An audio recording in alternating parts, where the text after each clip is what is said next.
Halo semuanya, selamat datang lagi. Nah, hari ini kita mau bedah satu misteri yang, mungkin bikin banyak dari kita frustrasi di pasar saham.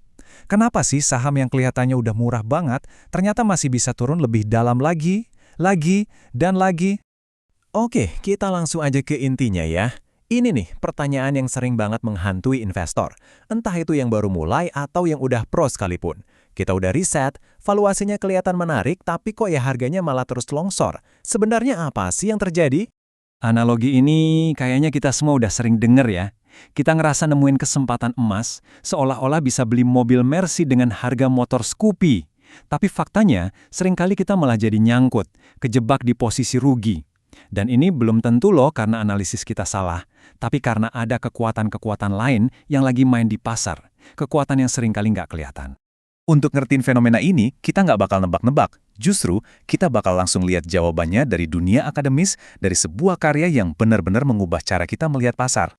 Ternyata jawabannya tuh ada di dalam sebuah paper legendaris dari tahun 1997. Judulnya The Limits of Arbitrage, yang ditulis oleh Andre Schleifer dan Robert W. Fischny. Paper ini dianggap salah satu pilar di behavioral finance, dan keren banget ngejelasinnya kenapa harga yang salah bisa bertahan jauh lebih lama dari yang kita kira masuk akal. Oke, sebelum kita lanjut lebih jauh, kita samain dulu ya persepsi kita. Apa sih arbitrase itu? Gampangnya gini, ini adalah aksi memanfaatkan beda harga. Kalau ada aset yang nilainya harusnya sama, tapi harganya beda, seorang arbitrager bakal beli yang murah, jual yang mahal, terus untung pas harganya balik normal. Secara teori, inilah mesin yang bikin pasar jadi efisien, tapi ada tapinya. Nah, ini dia inti argumen dari papernya Schleifer dan Fischny. Di buku teks, arbitrase itu digambarin sebagai proses yang mulus, otomatis, hampir tanpa risiko. Seolah-olah pasar punya mesin koreksi harga otomatis. Tapi di dunia nyata, wah jauh banget dari itu. Arbitrase itu bisnis yang rapuh banget, penuh tekanan, butuh modal raksasa, risikonya gede karena kita bisa rugi dulu sebelum analisis kita berbukti benar, dan seringkali yang jalanin itu para profesional yang pakai uang klien. Paper ini mengidentifikasi ada 5 faktor utama nih yang jadi penghambat arbitrase. 5 alasan kenapa pasar bisa tetap salah untuk waktu yang lama banget. Coba deh kita bayangin kelima faktor ini kayak barisan domino yang siap jatuh. Domino pertama, kebutuhan modal. Arbitrase itu butuh duit yang gede banget buat bisa kasih efek ke pasar. Ini bukan permainan buat investor retail. Domino kedua, risiko fundamental. Nah, ini nih yang paling bikin sakit hati.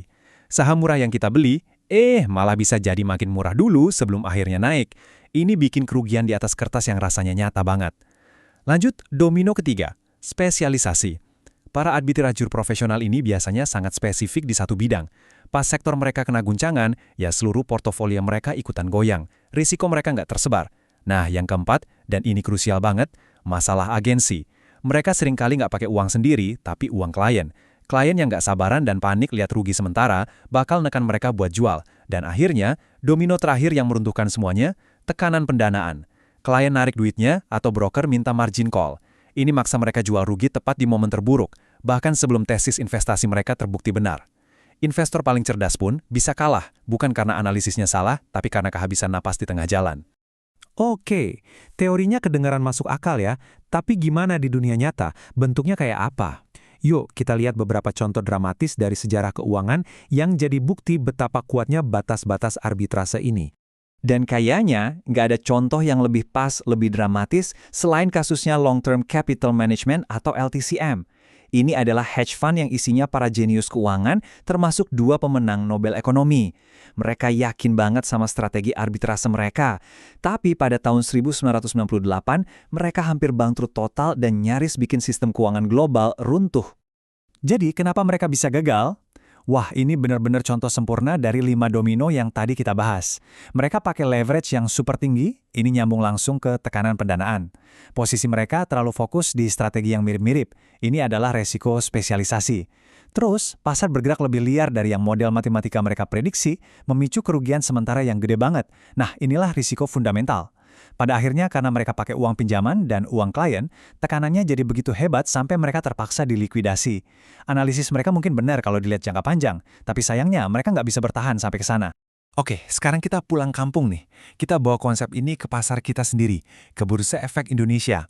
Di sini, efek batas-batas arbitrase ini justru terasa jauh lebih kuat. Kenapa? Karena ada beberapa karakteristik unik dari pasar kita. Pernah nggak sih teman-teman bingung, kok bisa ya saham yang fundamentalnya nggak jelas tiba-tiba terbang ratusan persen bikin gelembung spekulatif? Jawabannya ada di sini. Pertama, investor retail di Indonesia itu hampir nggak punya akses untuk short sell, mekanisme buat bertaruh harga bakal turun. Tanpa alat ini yang bisa jadi rem alami, susah banget buat ngelawan harga yang udah kemahalan. Kedua, banyak saham kita itu likuiditas dan saham beredarnya tipis. Ini bikin gampang banget digerakin sama segelintir pihak, menciptakan apa yang kita sebut saham gorengan. Akibatnya harga yang nggak rasional bisa bertahan lama banget. Dan seringkali pilihan paling bijak buat investor rasional bukan buat ngelawan, tapi ya udah kita minggir aja dari permainan berbahaya itu. Oke, setelah kita ngerti semua problemnya, pertanyaannya sekarang, terus kita harus gimana? Apa artinya ini buat portofolio kalian? Bagian ini yang paling penting. Kita akan ubah teori ini jadi pelajaran praktis yang bisa langsung kita pakai. Nah, ini dia 5 aturan main buat kita bertahan. Pertama, jangan pernah coba-coba melawan euforia. Saham yang udah mahal bisa terus naik lebih tinggi lagi. Kedua, kalau nemu saham murah yang bagus, belinya nyicil, bertahap. Jangan langsung all in, karena pasar bisa tetap irasional lebih lama daripada modal kita bisa bertahan. Ketiga, selalu siapkan dana cadangan. Di permainan ini, yang punya napas paling panjang, dialah yang menang. Keempat, fokus ke kualitas. Saham murah dari perusahaan yang keuangannya jelek itu jebakan bukan peluang. Cari neraca dan arus kas yang kuat. Dan kelima, ini paling dasar, paling fundamental. Jauhi leverage atau margin. Pakai utang buat investasi, itu menempatkan kita persis di posisi rapuh yang udah diperingatkan sama paper ini.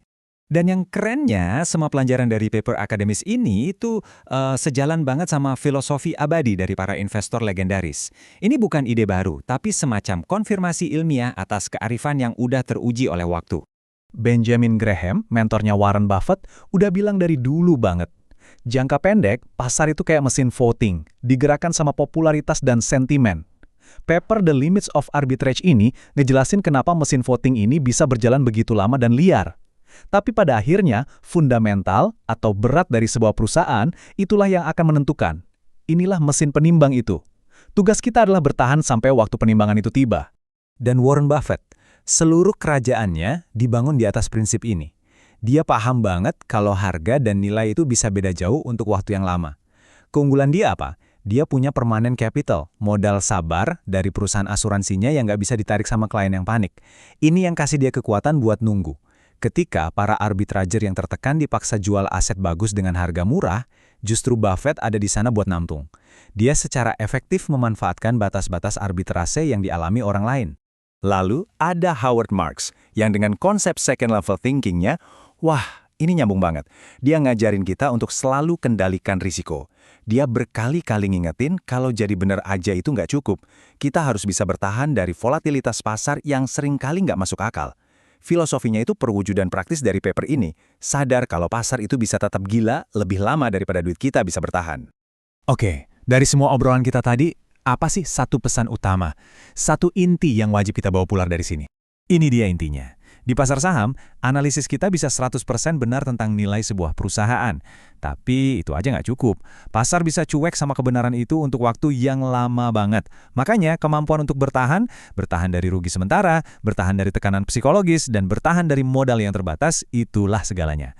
Jadi benar itu penting. Tapi bisa bertahan cukup lama sampai akhirnya pasar setuju sama kita, nah itulah yang jadi penentu kemenangan. Terima kasih sudah menyimak.